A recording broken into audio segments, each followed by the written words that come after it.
സ്വാമി സന്ദീപാനന്ദഗിരിയിലേക്ക് പോകുന്നു. ശ്രീ സന്ദീപാനന്ദഗിരി, ഇന്നിപ്പോൾ PV അൻവർ ഓരോ ദിവസം വാർത്താ സമ്മേളനത്തിൽ പറയുന്ന കാര്യങ്ങളിൽ ഇന്ന് പറഞ്ഞ പ്രധാനപ്പെട്ട ഒരു കാര്യം താങ്കളുടെ ആശ്രമത്തിന് നേരെ ആശ്രമം കത്തിച്ച സംഭവവുമായി ബന്ധപ്പെട്ട് എങ്ങനെ അന്വേഷണം വഴിതിരിച്ചുവിടാൻ ശ്രമം നടന്നു എന്നുള്ളതാണ്. അപ്പോൾ അതിലടക്കം എങ്ങനെയാണ് RSSകാർക്ക് അനുകൂലമായി റിപ്പോർട്ട് കൊടുക്കാൻ പോലീസ് ഉദ്യോഗസ്ഥർ പ്രവർത്തിച്ചത് എന്നുള്ളതാണ്. ഇതിലൊക്കെ താങ്കൾ ഒരു കൃത്യമായ നടപടി ഇനി പ്രതീക്ഷിക്കുന്നുണ്ടോ? ഇന്നിപ്പോൾ LDF യോഗത്തിൽ നടന്ന കാര്യങ്ങളടക്കം പുറത്തു വരുമ്പോൾ.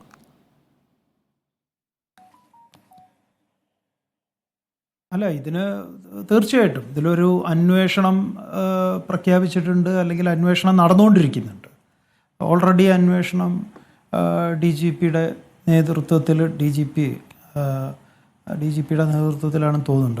കുറച്ച് നിങ്ങൾക്ക് അറിയാം, DGP ആണ് അന്വേഷിക്കുന്നത്, നേതൃത്വത്തിൽ അത് അന്വേഷിക്കുന്നത്. പക്ഷേ ശ്രീ സന്ദീപാനന്ദഗിരി, ഇപ്പോൾ നേരത്തെ PV അൻവർ ഉന്നയിച്ച ആരോപണങ്ങളാണല്ലോ. അത് ഈ പറഞ്ഞ മാതിരി സ്വർണ്ണക്കടത്ത്, സ്വർണം പൊട്ടിക്കൽ, അതിലൊക്കെയുള്ള ഇൻവോൾവ്മെന്റ്, ചില കൊലപാതകങ്ങൾ കേസുകൾ തിരിച്ചുവിടാൻ നടത്തിയ ശ്രമങ്ങൾ, ചിലരെ പ്രതി ചേർക്കാൻ നടത്തിയ ശ്രമങ്ങൾ, അങ്ങനെ കുറച്ച് കാര്യങ്ങളൊക്കെയാണ് PV അൻവർ നേരത്തെ പറഞ്ഞത്. അതിന്മേലാണ് ഈ അന്വേഷണം.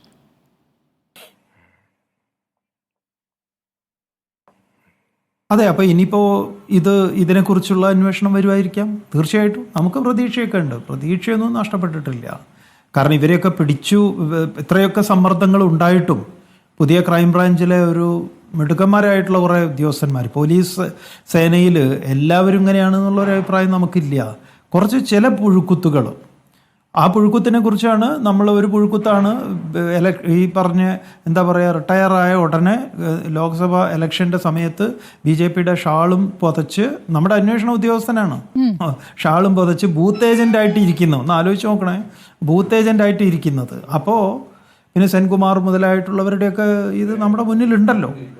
അതെ, സെൻകുമാറൊക്കെ നമ്മുടെ മുന്നിലുണ്ട്. അതുകൊണ്ടാണ് ശ്രീ സ്വാമി സന്ദീപാനന്ദഗിരി, സെൻകുമാറുമായി ബന്ധപ്പെട്ടൊക്കെ മുഖ്യമന്ത്രി അന്ന് നടത്തിയ ചില പ്രഡിക്ഷൻസ് ഉണ്ടായിരുന്നു, എങ്ങോട്ടാണ് പോക്കെന്നറിയാമെന്ന്. അതിനുശേഷം അങ്ങോട്ട് തന്നെയാണ് പോകുന്നത് എന്ന് നമ്മൾ കാണുകയും ചെയ്തു. അപ്പോൾ അദ്ദേഹത്തിന്റെ അതിശക്തമായ പ്രതികരണമൊക്കെ നമ്മൾ കണ്ടതാണ്. RSSനെ ഏറ്റവും അധികം ശക്തമായി എതിർക്കുന്ന മുഖ്യമന്ത്രി എന്ന് തോന്നിക്കുകയും ചെയ്തു. ഇപ്പോൾ അതേ ആരോപണം അദ്ദേഹത്തിന്റെ കീഴിൽ പ്രവർത്തിക്കുന്ന ADGPക്കെതിരെ വരുമ്പോൾ ക്രമസമാധാനത്തിന്റെ ചുമതലയിൽ നിന്ന് പോലും അദ്ദേഹത്തെ മാറ്റാതെ ചേർത്ത് പിടിക്കുകയാണ്. എങ്ങനെ ചേർത്ത് പിടിക്കുന്നു? ഘടകകക്ഷികൾ പരസ്യമായും അകത്തുമൊക്കെ അതിശക്തമായ വിമർശനങ്ങൾ ഉന്നയിച്ചിട്ടും ചേർത്ത് പിടിക്കുകയാണ്. ആ ചേർത്ത് പിടിക്കലിൽ താങ്കൾക്കൊരു സംശയം തോന്നില്ലേ? ഇല്ല, അതൊക്കെ സ്മൃതി, അതൊക്കെ ഈ നിങ്ങളുടെ മാധ്യമത്തിൻ്റെ ഒരു ശൈലിയാണ്. അങ്ങനെയല്ല നമ്മളതിനെ കാണുന്നത്. ഇതിനൊരു രീതിയുണ്ടല്ലോ, അന്വേഷണം, അതിൻ്റെ റിപ്പോർട്ട്, അതിൻ്റെ മുകളിലുള്ള നടപടി, ശുപാർശകൾ, അതൊക്കെ ആ വഴിയിൽ നടക്കുമെന്ന് തന്നെയാണ്. ബാക്കിയൊക്കെ ആശ്രമം കത്തിച്ചിട്ട് എത്ര വർഷമായി? അല്ല, 5 വർഷമായി. അപ്പൊ സമയമുണ്ട്, ഇനി 5 വർഷം കഴിഞ്ഞു. സമയമെടുക്കട്ടെ അല്ലേ? 4 അല്ലല്ലല്ല 4 അല്ല, അങ്ങനെയല്ലല്ലോ സ്മൃതി പറഞ്ഞത്. എന്തിനാ അങ്ങനെ പറയുന്നത്? അതായത് നമ്മൾ നിരന്തരം ആ പ്രതീക്ഷ നമുക്കുണ്ടായിരുന്നു. ഇന്നല്ലെങ്കിൽ നാളെ ഇവരെ പിടിക്കും, ഇവരിതിൽ വേറെ കുറച്ച് ആളുകൾ അങ്ങോട്ടും ഇങ്ങോട്ടും ഒക്കെ ഓരോന്ന് നടത്തുന്നുണ്ട്. അപ്പോഴും നിങ്ങൾ ആരെങ്കിലും കേട്ടിരുന്നോ നമ്മൾ എന്തെങ്കിലും എതിരായിട്ട് സംസാരിച്ചിട്ടുള്ളത്? നമുക്ക് എത്രയൊക്കെ അവസരങ്ങൾ ഉണ്ടായിരുന്നു? അങ്ങനെ ഇല്ല. നമുക്കറിയാം അതിൻ്റെ കാര്യങ്ങൾ എങ്ങനെയാണ് പോകുന്നത്, ഇതെവിടേക്കാണ് എത്തുന്നത്, അവസാനം ഇത് പിടി വരും, ആരൊക്കെ എന്തൊക്കെ തെളിവുകൾ നശിപ്പിക്കുന്നു, ആരെയൊക്കെ കൂടെ നിൽക്കുന്നു, എല്ലാം പുറത്തു വന്നില്ലേ?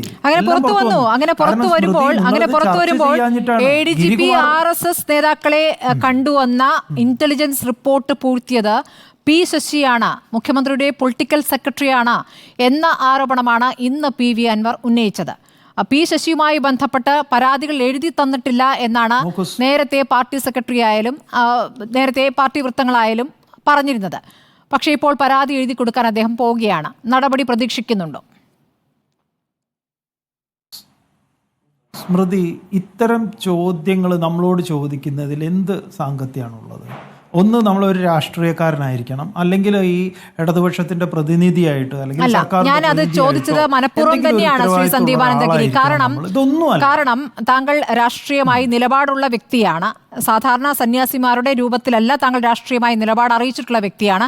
അതിന് വലിയ വിലയും കൊടുക്കേണ്ടി വന്ന വ്യക്തിയാണ്, അതും അറിയാം. RSSുമായി ബന്ധപ്പെട്ട് RSS എന്തിനാണ് രാഷ്ട്രീയത്തിൽ ഇടപെടുന്നത് എന്ന് താങ്കൾ കൃത്യമായി ചോദിച്ചിട്ടുള്ളതാണ്. അപ്പോൾ RSSുമായി ബന്ധപ്പെട്ട ചോദ്യമായതുകൊണ്ടാണ് ഞാൻ താങ്കളോട് അത് ചോദിച്ചത്, അല്ലാതെ വേറെ ഒരു ഉദ്ദേശവും അതിനില്ല. ശ്രീ